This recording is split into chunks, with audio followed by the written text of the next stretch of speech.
about this on Monday, but just to move Justin over to offense. What's the, I guess, what was your thinking behind that?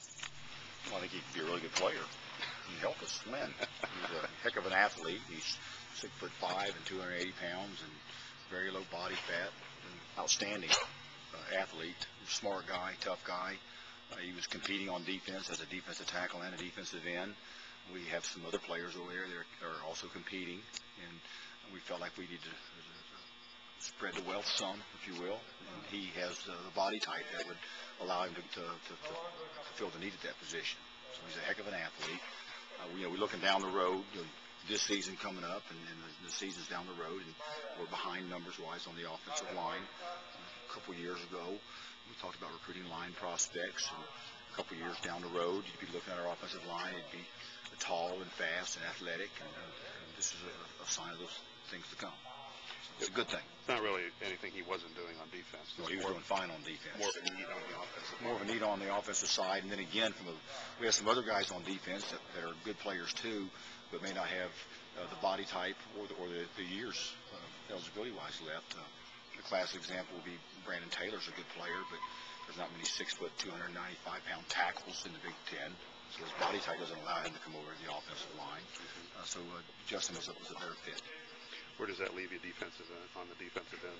We're in good shape. We still feel like we have 4 defensive ends that we can win with, or that we will be able to win with. They're not ready yet. Obviously, we have 2 true freshmen out there in the 2 deep with Rashad Frazier and Ryan Russell that's in the 2 deep, and then obviously Gerald Gooden and Robert Macy.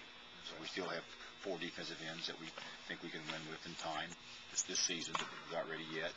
And then we're still at least 2 deep defensive tackle-wise, even though once we get Brandon Taylor and Kevin Panfile back, we'll have 4 or 5 defensive tackles that have played in the games already, and we feel like we can win with. So numbers-wise, it gives us the luxury to take a big, tall, athletic guy like Justin and move him to offense. So a great get on either side of the ball, but he can really help us on offense right now. I'm always the guy who asked you about the guys who redshirted last year, but through spring ball so far, have any of those guys kind of emerged as guys who are going to help you in the fall? Well, several of them have, and particularly on the defensive side, when you look at the young linebackers that are getting reps out here, I really like what we're seeing out of Mike Lee. He didn't get any playing time last year, was strictly a scout team guy, and he's pushing to be a guy that gets into 2 deep, and I like what I'm seeing out of him, and we're really excited what we're seeing out of Joe Gilliam.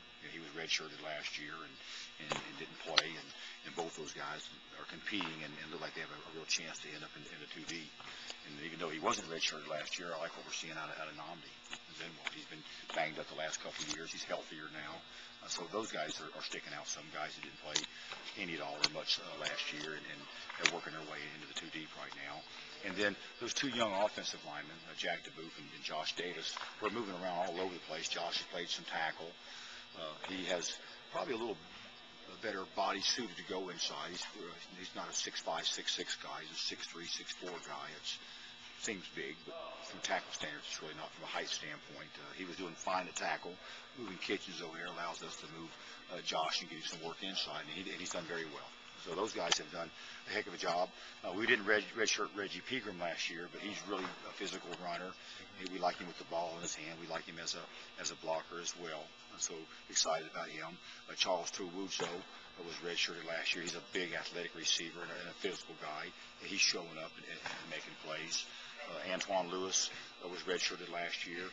We have Josh Johnson out right now. He got nicked up the other day a little bit. He's okay. It's a bone bruise. It's a day-by-day thing. He'll be back probably sometime soon, but it allows Antoine Lewis to get a lot of reps. So those guys, just right off the top of my head, are sticking out so far. I'm sure I've missed some of it.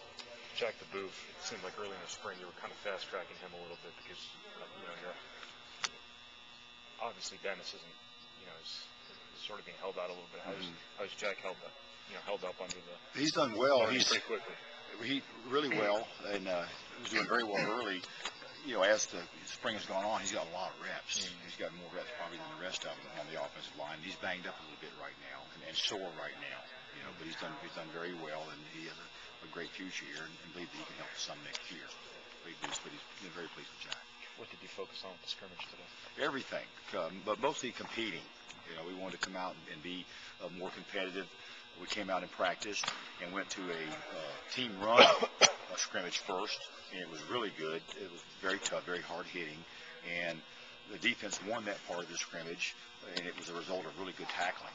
I thought our backs were trying to finish the runs, but we have good speed on defense, particularly in the back half, and it really shows up right now when we're tackling. We can close on the ball carrier, and we're doing a much better job of executing the types of tackles that we teach here at Purdue. It's showing up in the scrimmages. So we came out with a run scrimmage first, a team run, and the defense had the edge, so 7-5, and it was very physical, and tackling. I thought good tackling made the difference in that. And then we came out and went a 2nd-7 scrimmage, and the offense was ahead 5-4 on that, and I thought the offense did a pretty good job of executing the offense. I think that Rob Henry has come a long ways and doesn't make many mistakes right now. He's a lot more comfortable throwing the ball a lot better. He's played in some games. We have a little bit of experience at quarterback right now for the first time since I've been here, and that's exciting, and it's showing up. And I thought the offense executed pretty good in the 2nd-7. I think Rob Henry's gotten a lot better. And then we get down to the end of it. It was towards the end, it was a 3rd down scrimmage, and it wasn't always 3rd and long, but it was never 3rd and short. It was either 3rd and 5 or 3rd and 8. You know, we buried it, had it pre-scripted, and we came away with the defense.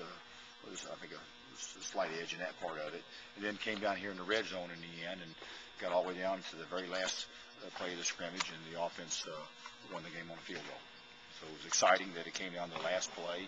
That's how you'd like for it to happen. Gets everybody excited, and everybody was into it, and it worked out that way today. And for the last play, and the offense won the scrimmage. So we worked on a lot of things, but the number one thing was to come out here today and to compete, to win, and to give it your all. And I thought we really picked it up today.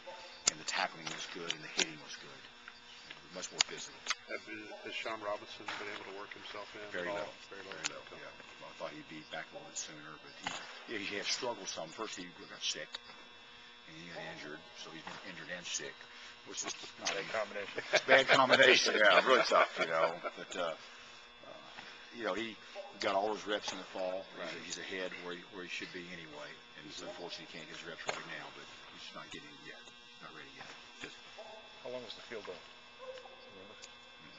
wasn't one of his longest, but it, you know, it was one that won the game. So that, you know, if he had missed it, or the defense would have blocked it, they'd have won the game. They got down to the end when we do the red zone scrimmages. If we kick a field goal, the offense gets 3, but the defense gets 4 for holding to a field goal. And the offense was up by just a little bit, and the field goal gave him the edge. So if he'd have missed it or blocked it, the defense would have won. So 36 yards. 36, kind of a short one for him. Yes. Justin Stiller obviously only moved to receiver last year, and then spent half the season hurt. Spent the end of the season probably dabbling at quarterback. Is he kind of taking that step now toward being that guy you look to on 3rd down? He's doing a lot better. Everyone that I've ever been around that moves the wideout position, and I've mentioned it in the past, they really struggle with the stamina part of it. It's a lot harder than most people realize. And most players that haven't played the receiver position, they have no idea how much running that you have to do at that spot. And he was gassed most of his receiver experience before he got hurt. He really struggled with the conditioning part of it, the suddenness part of it. He was too big when the season started. He's not a whole lot lighter now, but he carries it a lot better.